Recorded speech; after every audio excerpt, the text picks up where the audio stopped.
Good evening, ladies and gentlemen. We're going to go and call this meeting of the Ridgecrest City Council to order with roll call. Mayor Bruin, Here. Mr. Rajaratnam, Present. Mr. Heyman. Just say it loudly. Mr. Gorman, just touch it once and be patient, gentlemen. We have 4 present with Mr. Blades having excused absent, so we have a quorum. Okay, next on our agenda is the approval of our agenda for this evening. Is there any changes, or can I have a motion to approve our agenda as presented? Motion to approve. I have a motion. Do I have a second? Second. I have a motion and second. We are going to do roll call all night because Kyle is not here. 10-4. So Mayor Bruin, Aye. Mr. Rajaratnam, Aye. Mr. Heyman, Aye. Mr. Gorman. Aye. 4 ayes, motion carries. Okay, next is any public comment on our closed session. We have one closed session item, which is conference with legal counsel for anticipated litigation under GC 54-956.9, one case. Is there any public comment on the closed session? Seeing none, we'll go ahead and adjourn into closed session. We should return at 6:30, at 6 p.m., sorry. Yeah. Yep.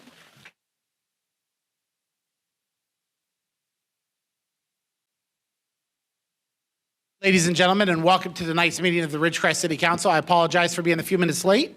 We started our closed session a few minutes late. If I can ask everyone to please join me in the actually 2 things first. Happy New Year, and thank you for welcoming me back to 2024, another exciting year for our community. And I'd like to also welcome Girl Scout Troop 8179? 8147, sorry. My brain ain't perfect. Girl Scout Troop 8147, who's joining us to see their community in action. If I can have everyone to please stand and join me, Savannah, with our Girl Scout Troop is going to lead us in the Pledge of Allegiance.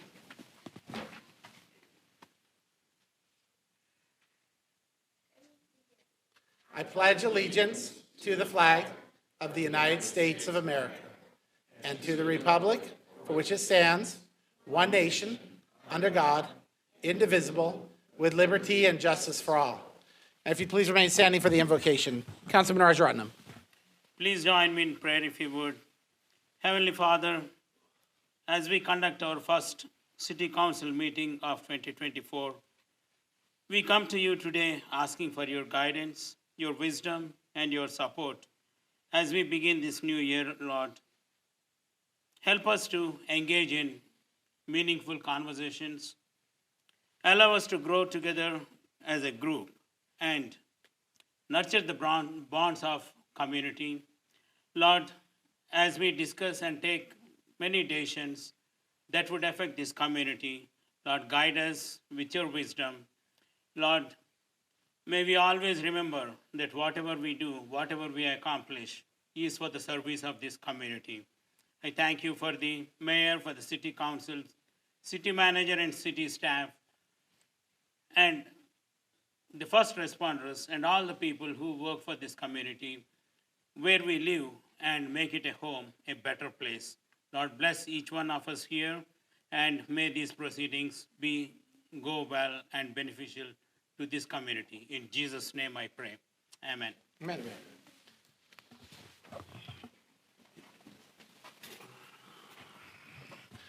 Okay, our first item on the agenda this evening is our attorney report out of closed session. Thank you, Honorable Mayor, council members. One item was considered by the council in closed session. That was potential litigation. One case. No reportable actions were taken by the council. Thank you. Thank you, sir. If I can ask my fellow council members to now join me at the podium, and Chief Scott, I believe we have some life-saving awards to present to our officers.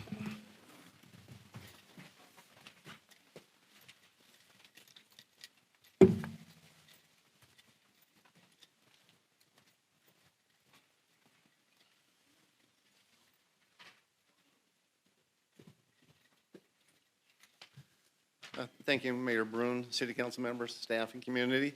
I'd like to present, we actually have 4, 3 officers in one of our emergency room registered nurses at Ridgecrest Regional Hospital. I'll start off with Sergeant Eric Hallmark and Officer Ryan Smith. On December 16, 2023, officers responded to a report of a subject not breathing and with no pulse. Upon arrival, Sergeant Eric Hallmark and Officer Ryan Smith contacted a male lying on the floor. Officer Smith and Sergeant Hallmark placed him on the center floor where Officer Smith began CPR and Sergeant Hallmark administered Narcan. The subject regained his pulse, started breathing after a short time, and had a steady pulse by the time Liberty Ambulance from Kern County Fire Department arrived on scene. The subject was transported to the Ridgecrest Regional Hospital by Liberty Ambulance and was fully conscious and speaking while being transported. It appeared he had ingested fentanyl prior to the arrival.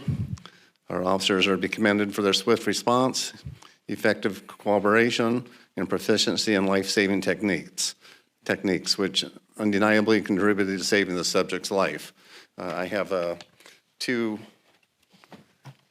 the ones on the left. Each one of those will be a. He is not. Yeah, that's your. There's a certificate in there. There's a your life-saving award, and I also have a challenge coin.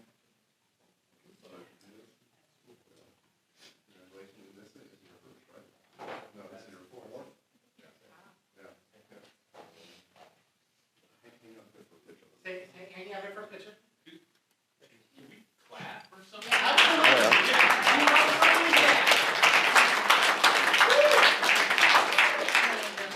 There's no hesitation for that. No, it's just kind of amazing. You know, years ago, you saw this very rarely, and nowadays it seems to be almost at every council meeting that we're doing something like this. It just shows that the danger of fentanyl, what's going on in our community throughout this nation. So, next one has nothing to do with fentanyl, but I'd like to recognize Officer Corey Rinaldi and RN Taylor Switchenberg. Like I said, he's a registered nurse in the ER department of Ridgecrest Regional Hospital. And on November 28th, 2023, the Ridgecrest Police Department received a 911 call in regards to a male that was choking. Officer Rinaldi and additional officers responded to assist. Upon their arrival, the officers located the male on the ground, unconscious and not breathing. Officer Rinaldi began life-saving measures by initiating CPR. A nearby neighbor, Ridgecrest Regional Hospital RN Taylor Switzenberg, arrived on scene and took over CPR of the patient. Kern County Fire Department and Liberty Ambulance arrived on scene, and life-saving measures were continued. Crews on scene continued life-saving measures for about 30 minutes and were able to obtain a pulse. The patient was transported to the Ridgecrest Regional Hospital for continued life-saving attention. I'd like to recognize both Officer Rinaldi and RN Taylor Switzenberg. Their coordinated efforts were pivotal in reviving the victim and stabilizing his condition until additional medical assistance arrived. Just want to commend you for your actions. Truly appreciate it when our citizens step up to the plate, help out. I know this is more your arena, and usually we're probably helping you out because you're more of an expert than we are, but just wanted to thank you. We have certificates of appreciation. We also have a plaque that's up there.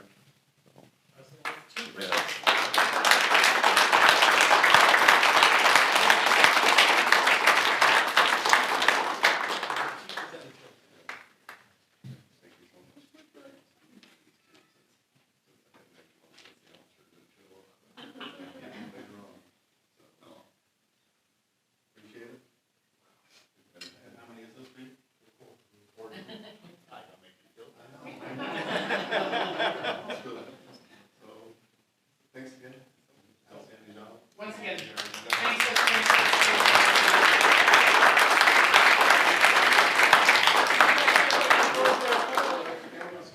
family wants us, or by any chance, is the individual that was saved here by any chance? I was hoping they were. But bottom line is this is one community comes together, but please come together for a quick photo. Council?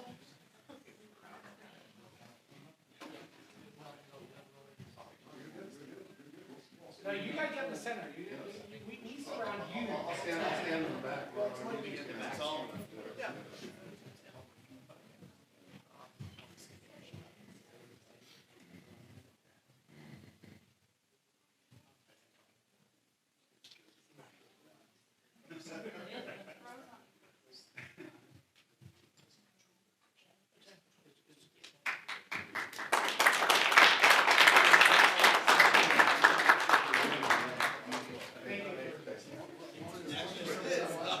Yeah.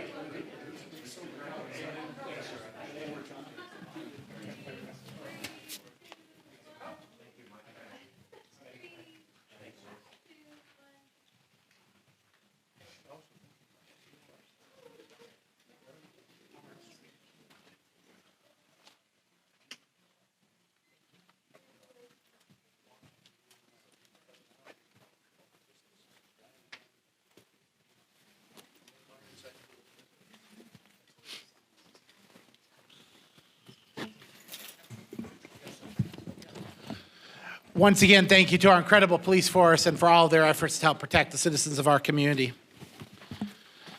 Next item on our agenda is our public comment section. These are public comment of items not on the agenda. Persons wishing to address the council on matters that are within the council's jurisdiction and do not already appear on the agenda may do so at this time. Council will not respond to any public comments but may provide direction to staff to collect information. Pursuant to the Brown Act, the City Council may not act on any item that does not appear on the agenda. Speakers are limited to 5 minutes. The public comment section of the agenda is limited to 1 hour, and each speaker is asked to please provide his or her name. Is there any public comment from the floor? Please, the podium is yours, sir.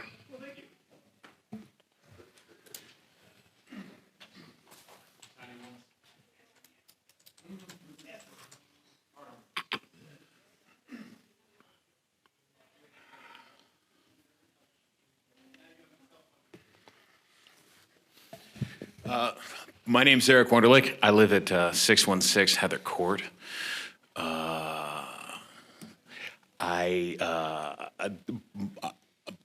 the last several years, one of my neighbors has been very specifically taking time out of his life to use the various departments of our fine city to come up with reasons to get me fined and harassed and whatever and whatever. Now, the most recent thing that happened since the new year has started,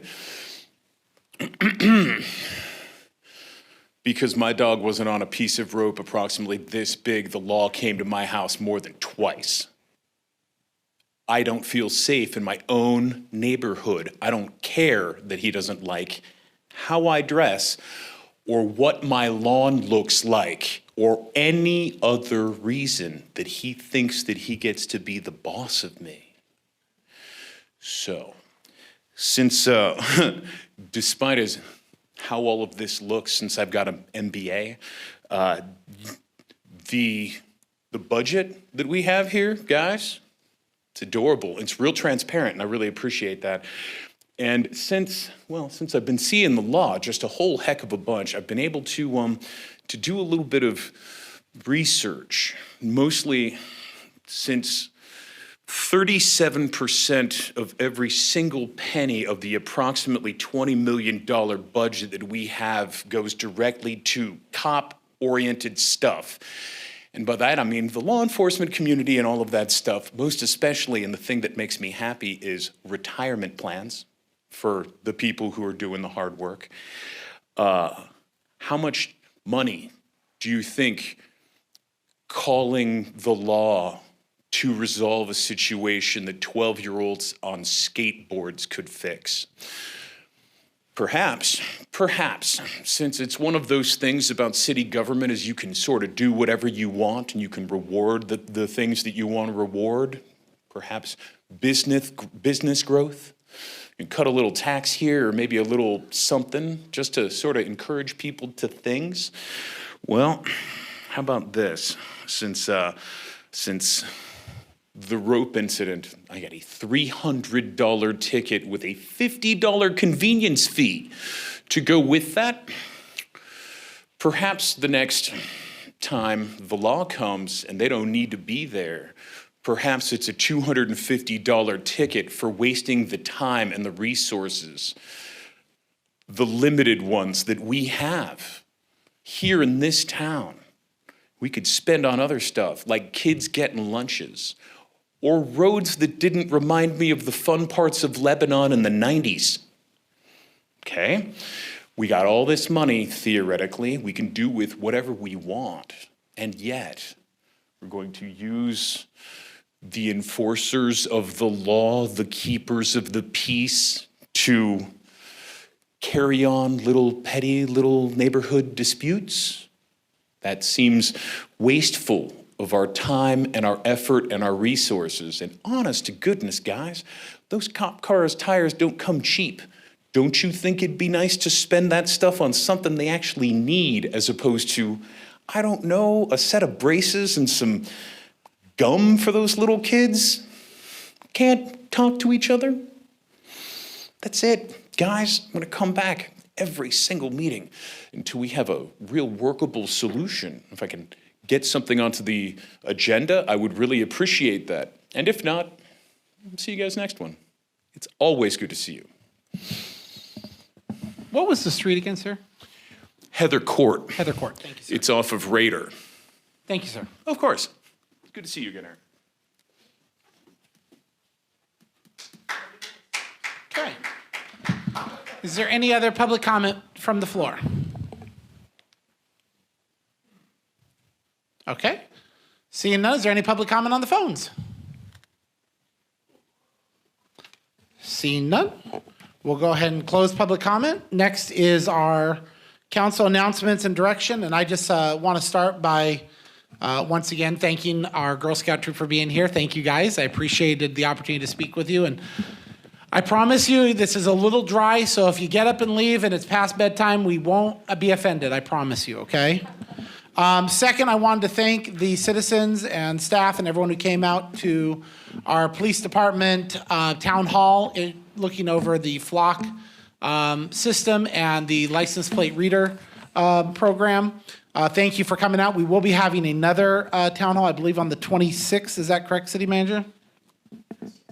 On the 26th, and we would welcome you. Please come out, tell us what's going on, and let us know your opinion. I will say that sitting in that town hall and the presentation that was made by Sergeant Gross, he did a great job, but more importantly, he really showed some facts that I think the public would appreciate knowing how impactful Flock has been in reducing crime. And you know, after the meeting, we always kind of anecdotally talk about how we feel about something. And I came up with what was mine, which is any member of our community that should suffer an injustice in a homicide, a kidnapping, loss of a child, anything like that, where it is one of the most traumatic things that they could experience. If we have a system that can help bring justice to that family, then it's worth every dime that we could possibly invest.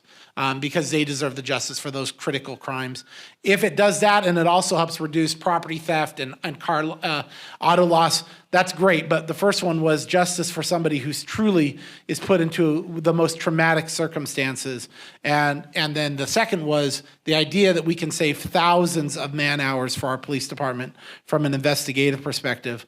That this is essentially investing, if you almost want to do it, this is investing in a virtual officer that is managing and monitoring the traffic just for the ability to investigate. And that's a really important fact, is it can only use the tool upon an investigation. So I would encourage the citizens to come out, get more information, and be part of the discussion. I will go ahead and pass for my fellow council members any other council announcements or direction. Mr. Gorman. I have nothing. None here. Just want to add to what Mayor said. I really want to appreciate Sergeant Bill Gross for a professional presentation. He was very calm, and the way he answered questions were very respectful. So great to see such an attitude in a police officer. So I don't mean anything wrong, but he did an excellent job. I'm really impressed and wanted to say thank you very much for making that presentation. Appreciate it.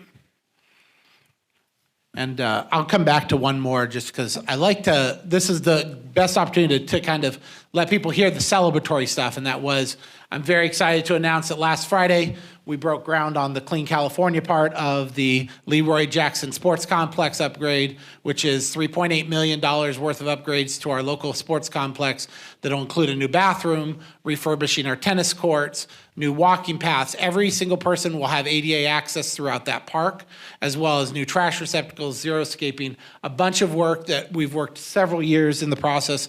Thank you to the Clean California grant for providing nearly $2 million of the funds, and then America's Rescue Plan. This is all generally being done with almost no impact to the general fund, or very, very minimal impact out of our general fund. And it's fantastic news, and the first of our many parks projects that we hope to have underway over the next several months.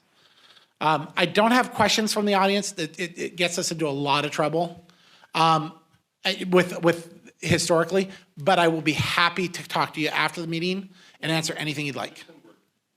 I heard bathrooms and zero whatever and all kinds of stuff and $2 million. There's a pool involved in that thing? Not in that project, but the pool project is very much still on track. The pool project, I look forward to seeing you at the next meeting. I'll be here. Because the next meeting, we'll be having more discussions on the bonding and the financing of the pool, and we are getting very, very close to the completion of the design to put it out for bid. So we are still targeting a pool for summer of 2025. Okay.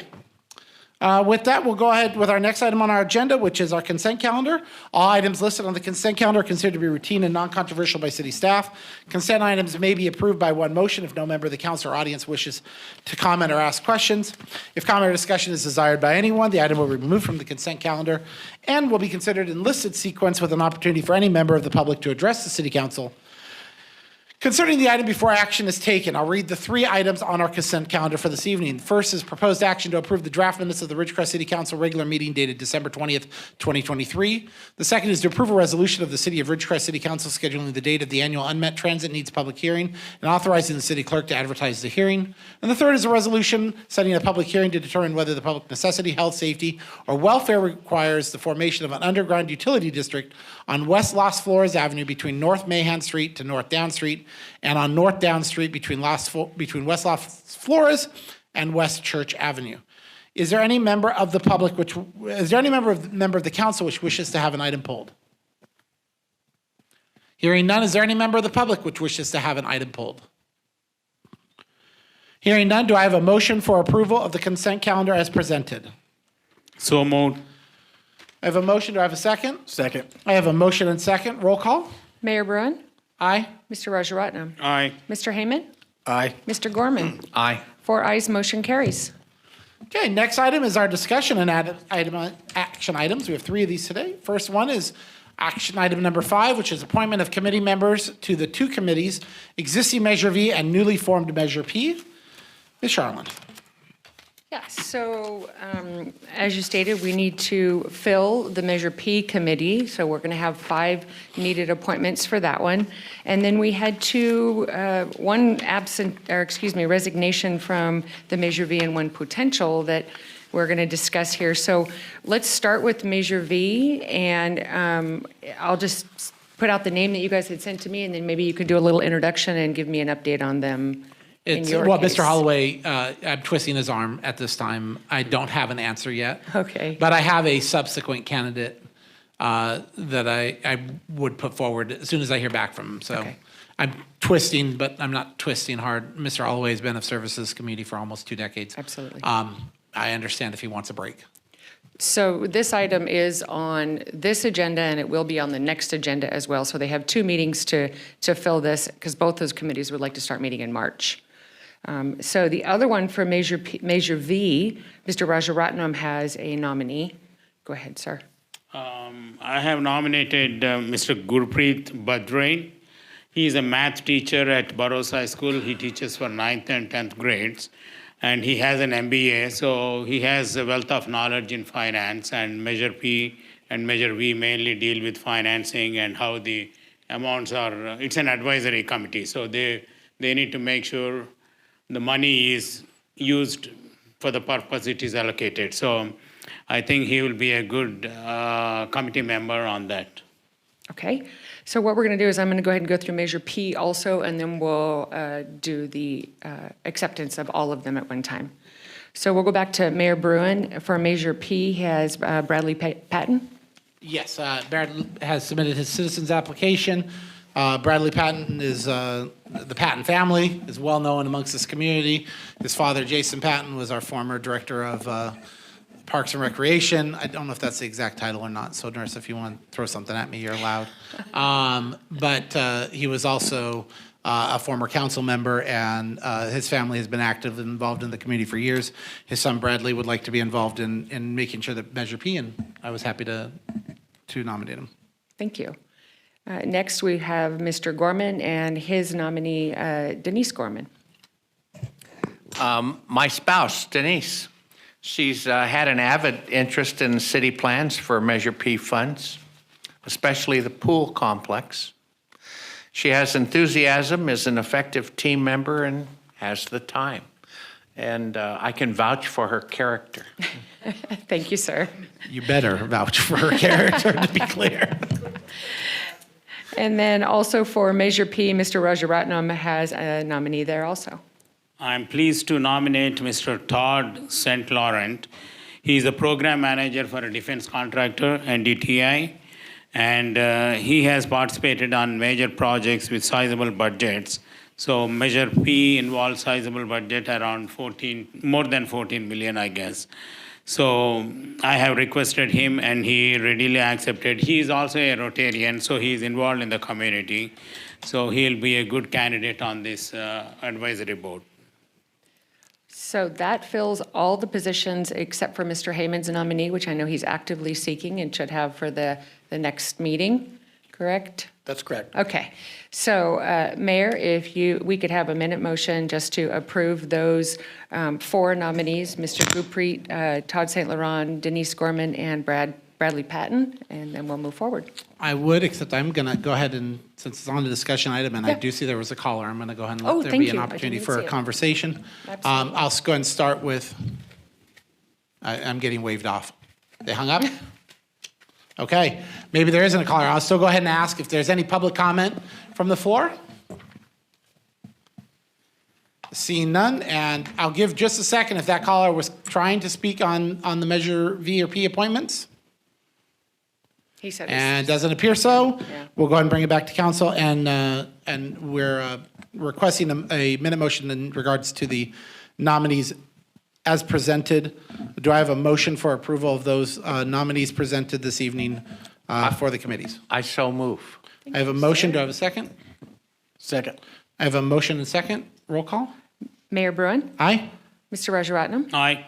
Mr. Heyman, Aye. Mr. Gorman. Aye. Thank you.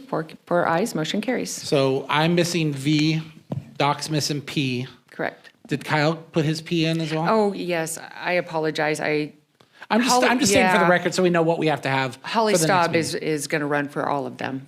He's going to V serve and on P. both V and P. Yes. And so I'm missing my V and he's missing his P. Correct. That's the only 2 that are missing for the next. meeting. Correct. Okay. So I want to make sure we were clear. Thank you very much. Okay, next item is item number 6. Item number 6 is discussion regarding the board of the Indian Wells Valley Groundwater Authority. Mr. Heyman. Thank you, Mayor. So the Groundwater Authority did meet on Wednesday, January 10th. It was a short meeting for the new year. We only had 2 agenda items. And also I'll cover those and we'll go from there. So the first agenda item was item number 9, authorizing release of request for bids for utility potholing services for the imported water pipeline. And so basically what potholing is the Provost of Pritchard, who is handling the import water pipeline project, has recommended that the IWVGA hire a qualified contractor to conduct field work for minor excavations known as potholing to verify the location and size of existing underground utilities and structures to reduce potential conflicts between the design alignment and the actual location of these existing utilities, which may differ from the locations shown on the map. And so field verification of the locations of the existing utilities during design could avoid costly contractor changes orders during the construction of the project if conflicts were to occur. So basically, they go in and they have to remove some asphalt and locate these utilities and then refill those potholes. So they call it potholing. And that was there was a $50,000 cost pertaining to that, and that was approved by the board. And then the second item, item number 10, was the new California Department of Water Resources Groundwater Sustainability Plan Guidelines. Basically, the Department of Water Resources, which we refer to as DWR, requires that GSAs evaluate their GSP, which is their Groundwater Sustainability Plan, and provide a written assessment referred to as a periodic evaluation at least every 5 years and every time a GSP is amended. So presentation was given. The board and staff are currently working on the 5-year update. The amendments that we see that are proposed for the 5-year update pertain to periodic evaluation, significant new information that's been collected since the GSP was approved. That includes water quality data, SkyTem data, groundwater dependent ecosystems data, and hydrogeologic data. Also includes the RCH, which are the reported corrective actions that the DWR had given us back when the GSP was first approved. Proposed amendments to the GSP would be basin setting, which includes updated GSP basin and groundwater models, El Paso management area, and updated water budgets. So that covers the amendments, and so basically they will be working on the 5-year update, and that is due on January 31st of 2025. So between now and then, we will receive, as they move through the different projects and the amendments, we'll receive updates, and then I can bring those to you and keep you updated as far as changes to the GSP and amendments that'll go through for the January 25 deadline. And really, that was it. There was a couple other items. We had the change in the chair position. Kern County Supervisor Phil Peters is now the chair, and I moved from the chair to the vice chair position.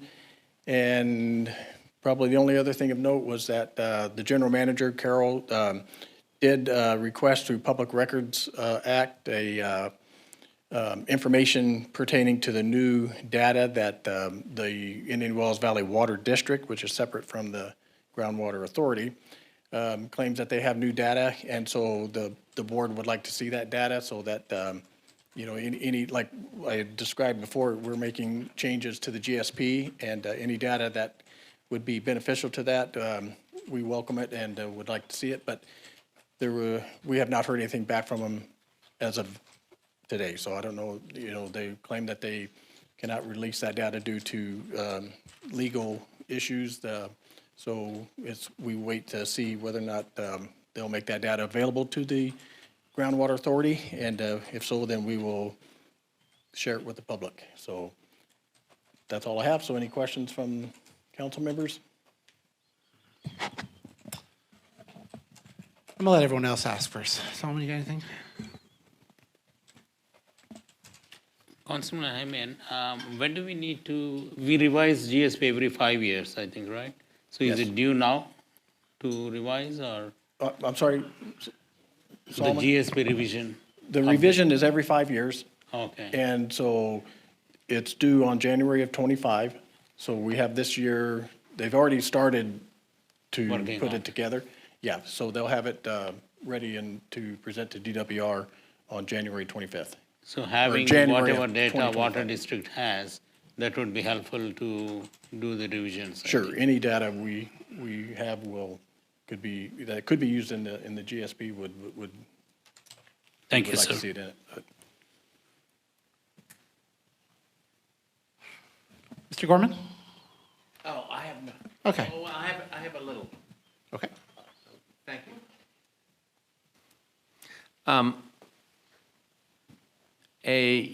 You ask of the Indian Wells Valley Water District through a Public Records Act Request, yes. request. Is there a time limit to that request? 10 days. Oh, No, well, I'm sorry. We requested that we would like to see it within 10 days, I believe, in our letter to the Water District. But as far as the time limits that they have to do it within, I'm not for sure on that. okay, thank you. The attorney's jumping to chime in. They have 10 days in which to respond to tell us whether or not they're going to provide the data. If they provide the data. Oh, there you go. Sorry. It goes. They can get more time to provide the data if they need it, but they have to respond at least within 10 days to say whether or not they're going to provide it and whether or not they need an extension. Correct. Sorry about that. Thank you. Looking forward to it. So this is not directly to the GA, so Martin, you can tell me whether I'm on the edge of something as I keep going, okay? But I just wanted to comment that I did get to spend 3.5 hours listening to the IWV Water District's strategy session that they held last week. And there were several comments within that session that I think deserve a response from the city, at least in a brevity, which is they have stated over and over again in this meeting that they want to work towards the cooperative relationship that always existed between the city and the water district, and I want to reiterate that that relationship has never left us. We are in a situation which is involving large agriculture and large pumpers that are affecting our citizens, and we have a need to protect our citizens the same way they have a need to protect their responsibilities as a water district. So I just want to make it very clear to the entire Indian Wells Valley Water District that the city of Ridgecrest remains open to communication with you. We remain open to working with your board as much and as willing as you're able to. I know one of the first things that I encountered in this job 3 years ago was the discussion about recycled water and the decision that you guys did not want to move forward with recycled water. I understand it's been 3 years and 3 years of litigation, 3 years of attorneys, and you want to revisit it. And I want to tell you again, you know what? Come to the table. Let's have the conversation. I'm not saying yes. I'm not saying no. I'm saying that the arms have never been closed to give you a hug or a handshake, and we are all citizens of this community dedicated to bringing the best interests of our community forward. And I respect that, and I wanted to acknowledge it and thank them for saying that. And then also they had some questions about where wastewater was. And once again, we have continued to move forward on the projects that our citizens expect us to move forward on, and wastewater is nearly at 80+% design phase at this, is that correct? 60? We just did a review of our 60% design plan. Fine, I want to make them move along faster than they'd want to. 60% design phase. The key being is, I understand if you have some questions, come in, talk to us. We'll be happy to answer your questions about where we're going. But the key is, we're not going to continue to hold up our citizens' needs for the litigation, but we're more than welcome. Arms are wide open. I just wanted to make sure that was on the record as it goes, and I appreciated all of their conversations through that 3.5 hours, but it was a good chat. So just wanted to state that. Okay, is there any public comment on items from the IWVGA? Seeing none, is there any public comment on the phones? It appears not. This is a very light public comment day for us, I got to tell you. Okay, next item on our agenda is item number 7. This is a resolution of the Ridgecrest City Council approving an increase to employee cafeteria rates. I don't see Cherie, so I'm guessing that the boss is taking this one. Yes, it's mine tonight. Cherie couldn't make it. She had a family issue she had to address. January of this year, we contract through CalPERS for our medical insurance for our employees. As of January 1st of this year, we noticed a 14% increase in the entire plan from single employee to employee plus one and then family. In reviewing our current plan and whether or not it's a bona fide plan or not, we were able to come up with a way that we could cover that 14% increase for the employee plus one and then family through increasing our contribution towards our employee benefit, which will allow us to become what they call a bona fide plan, which will allow us to stop paying FSLA overtime on certain issues. So what we're recommending is that we increase our contribution towards our employees' medical by 15%, which will get us well within that bona fide plan range of 20%. We estimate that the actual cost of the city will only be about $1,000 a year because they should both offset each other. We're talking, this is real money in our employees' pockets. So what we noticed effective January 1st is the employee plus one saw a $207 increase a month in their premium, and the family saw a $269.98 increase in their cost. And so the city should be able to cover those increases, which will then, put money back into our employees' pockets for other, family uses. So what I'm recommending tonight is to be able to increase that to 15% for those two classes of employees, make it effective at the next pay period. Thank you, sir. I'm just going to offer the one comment, which is, you did hear that right. The total net impact is $1,700 to the city on an annual basis for us to increase the money pocket in the pockets of our staff. So this is a win. I will tell you that Finance Committee had to take a moment and go, no, explain and repeat. They did explain and repeat, and it was accurate. So this is vetted through finance and already, well seen, and it's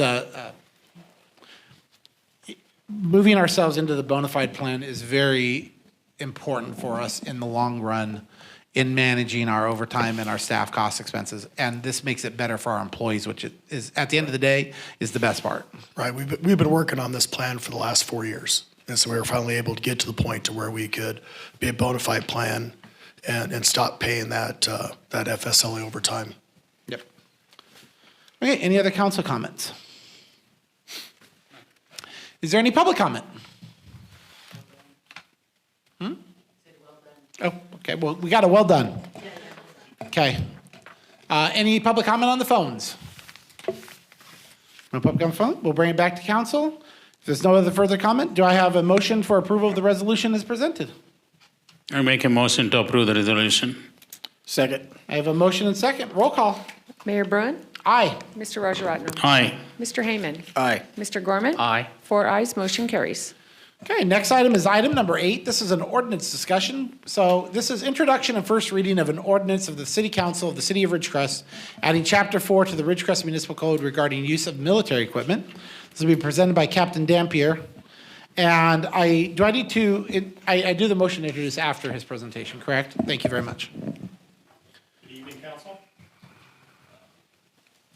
A couple years ago, AB 481 was signed into law, which required police agencies who use what's deemed military equipment to have council approval on a yearly basis. Now, the state of California defined military equipment into 15 categories.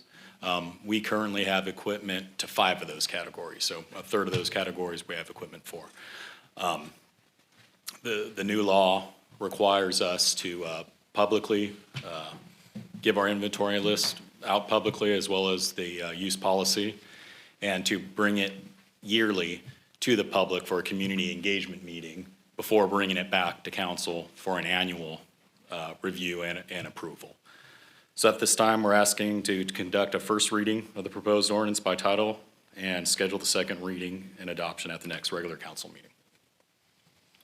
Open up, any questions?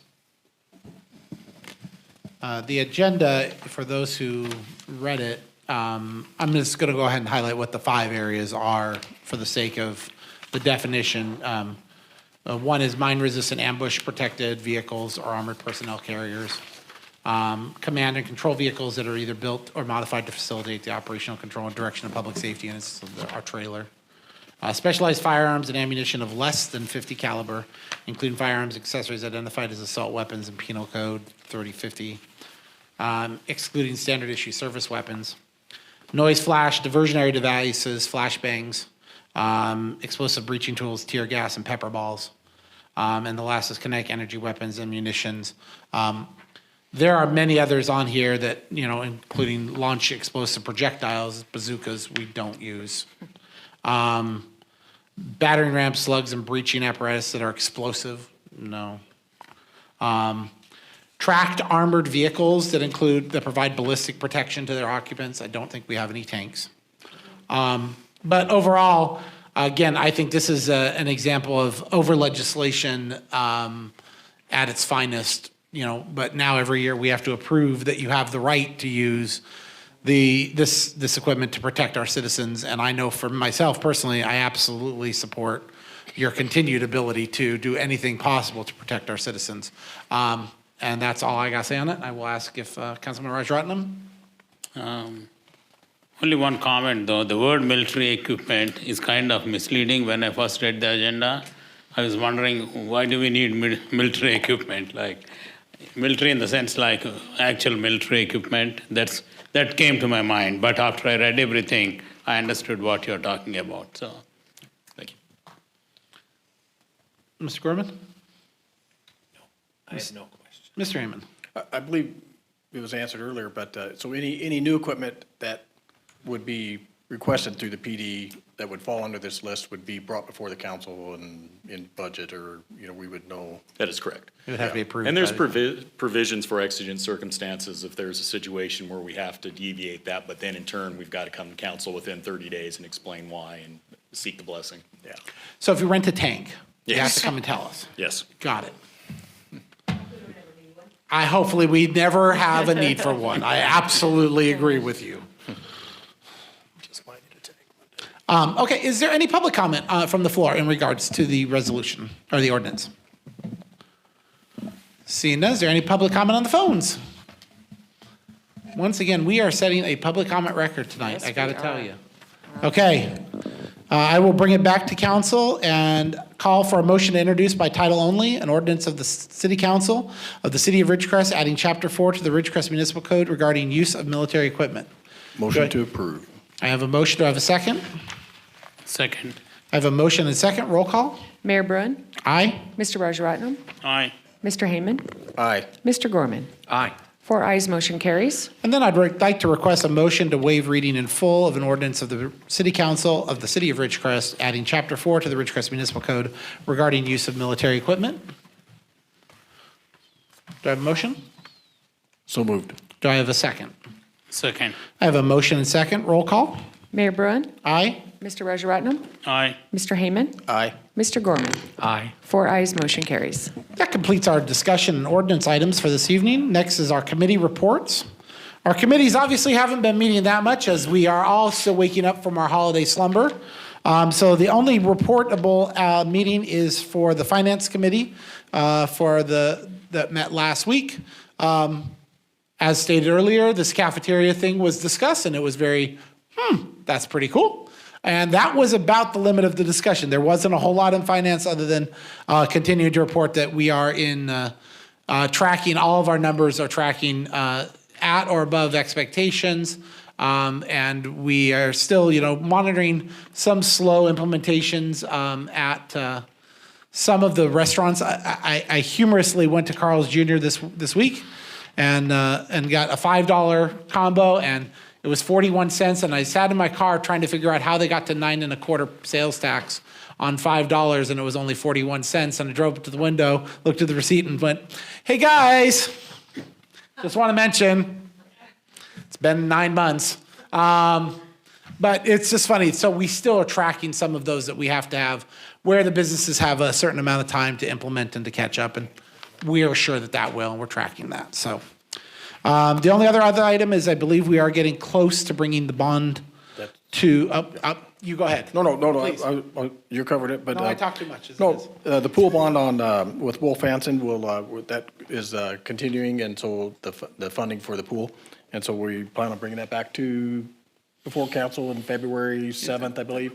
I think it's going to be here on the 7th. Somewhere in that, yeah. 21st? Bumped it to the next meeting 21st. because So within- Ron and yeah, Travis. so- will be It's gone. coming in February. Yeah. Yeah. And yeah, I have nothing else to add. Okay. Next is there are no other committees which met. I do apologize for whoever the caller is on the phone. We are past any public comment section. If you'd like to hold, I'll be happy to pick up your call after the meeting to discuss anything you'd like. None of our other committees met. Was there any other boards, other committees, boards, or commissions? No? I don't see any. City manager report? Got it. I see that person did hang up. I'm just going to state again for the record, if they're watching YouTube, my email, ebruin@ridgecrest-ca.gov. I'll be happy to respond to your question. I see they called back, but I'm not going to take the public comment at this time, but I'll be happy to answer their call after the meeting. City manager. Yeah, thank you, Mr. Mayor. We did meet yesterday with our consultants in Bakersfield to go over our 60% design of the wastewater facility. We do have a follow-up meeting tomorrow where we're going to be meeting with the architects to provide comments back on the design. We're looking at probably having a 90% design back to the city in 9 to 12 months. And so at that point, we'll do our reviews and we should be ready to go out to bid. The pool project's tracking right along. We've been having, I'd say at least weekly contact, weekly meetings with the architects to provide information back and forth. We're still on track to get those full design plans back in March of this year so we can send them off to planning. We also have our next night off Balsam, which is now being marketed as Ridgecrest City Lights or City Nights. That will be Saturday, February 24th from 5 to 10. So we should be having some information coming out on social media here tomorrow, starting to advertise that. Just got notice from LAFCO today that it looks like we're next in line for a seat on LAFCO for 4 years. So that should be coming back to us here shortly for a council appointment for that position, which may be quite opportunist on our part if we end up with a land exchange and a subsequent annexation, as well as some of the Imported water line correct stuff. yeah, imported water, as well as the hospital with the hospital district. That's good. So we should. Is be that able an to- elected, is the appointment an elected it's a- official of the city, or is it a citizen of the city? I do not know. I think it's an elected. Is the appointment an elected official of the city or a citizen of the city? I think it's elected. It's elected, Thank you. I believe it's elected. yes. And then last thing, if we can just check your calendars, it's obviously getting budget time again. It just seemed like we just approved the last budget, and here we go, getting ready to go again. We're looking at a council workshop on Wednesday, May 22nd. So if you can just confirm your calendar, so we can set that date staff-wise. And if you can, And- just get back with Rika if you need more time on that. And my guess was that the Ridgecrest City Lights event is or is not going to get back on Balsam. I'm guessing no.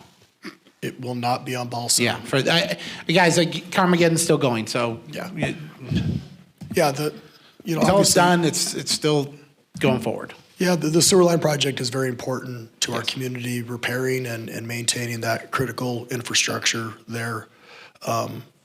Obviously, is something we need to be doing. You never really know what you're going to get till you actually get into the ground, and that dirt there in that area seems to be quite challenging. The pipe's quite deep, and so we're just inching along on it. So we're doing the best we can, but there's really no way of moving any faster than we currently are. Yep. Safely, that is. Yeah, safely. Yeah, safely. And with that, let me just commend the Public Works Department and construction. I did see that there was a cave-in, but again, everyone came out of it safely. And they see we're doing it right, and then we're doing it safe. And I think that's something to be commended. It's not about how fast we do it, it's about doing it right. Right, we're doing the best we can to not impact those businesses in that area. And we are sensitive to that. And Right. I mean, it's unfortunate that this is the time we have to do it. It's an 80-year-old pipe that has to be replaced. Yeah. Because the consequences of not dealing with it and having it fail is quite significant. It'd be a very poopy problem. Correct. If I may. Come on up. I just wanted to compliment you. I saw that. I just wanted to add one other thing. We had actually an unexpected visit from Cal OSHA today, and they had no findings, and when we're 20 feet deep. So it's a comment and That's commitment to awesome. Everlevel and to the traffic control crews and to everybody that's out there working on that project. Very good. That is a testament to how efficient we're actually working to do it right. It's a huge compliment to our city staff. Thank you for that, Travis. Mayor, if I may, a little insight on the city nights and the Balsam. Yes. So the committee got a lot of good comments on meeting at City Hall as well as meeting on Balsam.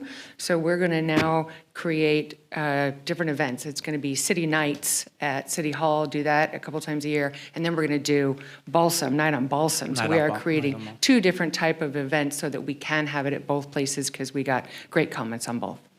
So that's what this one coming up will be. Yeah, we do plan to be back on Balsam Street in Absolutely. April. Yeah, yeah. And to be clear, we want to have both areas. Balsam's just a little full of cars at the moment for us to shut it down. We don't need to hear that we shut down something else. We already had one water leak and it turned into another argument of roads being closed, but water lines break, people. It happens. Yeah, one last item. We do have the recruitment of the new chief of police. That's progressing. We do have some applicants that have applied. We're looking at a test date of March 25th with hopefully an appointment in April. Okay, great. That's all I have. Okay, future agenda items. Any council members have any future agenda items? No. I'm going to go ahead and throw one out that came up through an email, and I'm just going to throw it out there because it's already an email, and I've already said it, and if anybody wants to FOIA me, they can find it. I've asked for when they start the budget conversation, and if there's a volunteer group out there, I believe that it was the Rotarians that did the first sign that's on Inyo Kern Road. That's the Welcome to Ridgecrest. And I just stressed again that I really think we need to get that same signage lighted on the south side coming in from 395. We need to have it on both sides of our community. It probably even needs to be out on San Bernardino at County Line Road coming in from Trona. But the more that we can start to brand our community, that people are driving into something that we're very proud of, a proud community, something that we have a lot of pride in. And at night, there's nothing more powerful or sedimentary. And I go back to when I first moved here. One of the most emotional moments I had was driving over 395 and coming in on the south side and watching as the town lights up as you drive in.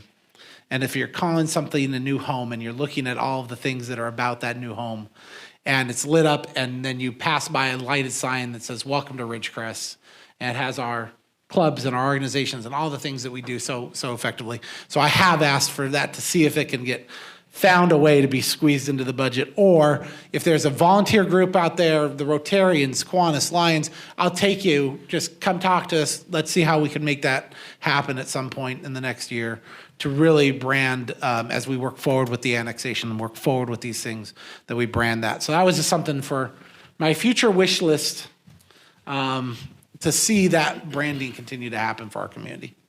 So, Mayor and council comments. Mr. Gorman. By the way, I have in some involvement with redoing that sign you were speaking of, coming in off of 395 from the west. You're working on something, Warren? I have massive action hanging over my head in that regard. Does it involve lights? It's a Rotarians initiative, and I got involved because somebody pointed at me and said, "He makes things out of metal. Skip can do it." We need another one, Skip. Yeah, I'm hearing But I'm you. not pointing. That's what I was thinking. But I wanted to lean into this microphone and share the extent to which I was involved with another ribbon cutting on base. As they spend money over there and fix broken buildings, this ribbon cutting was on the Michelson Laboratory, a remarkable old building that was actually built out of concrete and cement many, many years ago. I think the plans were drawn before I was born. And it was broken, it's been broken mightily through floods and earthquakes. And what used to be a lab became a Hanoi Hilton sort of office complex, and nothing ever really fit. And those of us who spent a whole career in that building were very eager to see what's happened to it over the last 2 or 3 years. And indeed, the transformation has been remarkable. It's now, from the part we saw, and the laboratory parts weren't ready for prime time yet, but the office parts is now a remarkable, pretty, very functional office complex of 2 floors. And, I'd love to work there again because everything's so clean and new. It has that fresh, new car smell all the way through. And I walked through it, as did many others, on a nostalgic stroll through that remarkable old building, and it brings back so many memories that I haven't the time nor the words to share, except that I could make us all misty if I really bared down to do it. It's wonderful. I love those ribbon cuttings. And that's all I had to share. Doc? Well, as was stated earlier, we are still looking to fill 2 positions, one on Measure V and one on Measure P. if there's anybody out there that would like to have an opportunity to serve the city in a manner that's not too terribly labor-intensive at all, this is a great opportunity. So you could get a hold of myself or the mayor or Rika Charlon, and participate in the city. It would be a great opportunity. So that's all I have. Thank you, Doc. Solomon? No, sir. I have very little. We've actually talked about most of it. Let me just reach out to the citizens again and remind them Carmageddon, it's not over yet. I understand. I know the frustration. If it really is getting under your skin, I encourage you to drive to LA for one day and come home. And hopefully all of your frustrations will have washed away. I know I'm doing it next week and I'm not looking forward to it. We are doing good work for this community and we appreciate your patience. Getting here for this evening, I made the mistake of passing Los Flores before switching and I went, oh, and yeah. So nobody's immune. We all know it. It's coming around. We're working through it. It'll all work out over time. I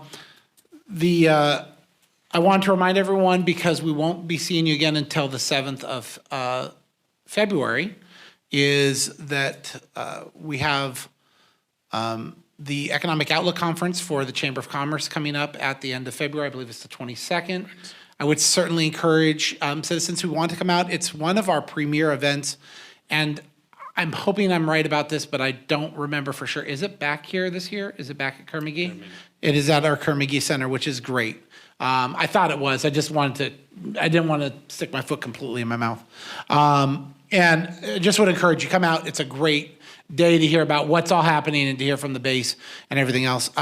Let me reiterate the comments of my fellow council member, Mr. Gorman. The Mike Lab walkthrough was a lot of fun. I learned that there's people buried in the footings, which is entertaining facts that I never had before. And some of the other stories of that lab, including, what is it, Muckers? The Muckers plaque. Yeah. And apparently that the basement during the 87, was it the 87 rain? I believe. 84. 84, sorry. I was 8. That they got that reputational name because the basement flooded, and that they were muckers. And so one of the funniest things was people asking where their muckers plaque was. And so I've already asked Captain Vaughn if the muckers plaque was retained. I don't know if you saw it there. But it was a wonderful day, and I'm looking forward to, I know that the next one that they're getting closer and closer and will be a true party is they are getting closer and closer to having a date scheduled for the ribbon cutting of the new runway. And that will be a fun afternoon, seeing the hangars and all of the work that's been done to modernize this base. I have a message to the world. If you are looking for a premier research and development facility and you are a young engineer, Ridgecrest is open arms for you right now. And it is an opportunity of a lifetime to be in a facility that is modernized and ready for your skills compared to what our past was. And we look forward to seeing all of those new families joining our community over the next several years. I also wanted to mention, just briefly, for those people that don't know, and compliment the efforts of the China Lake Museum and everything that they did. They submitted a package in efforts to have the city of Ridgecrest recognized as a World War II historical landmark city. And I was very proud of these efforts, and they did a great job of putting together.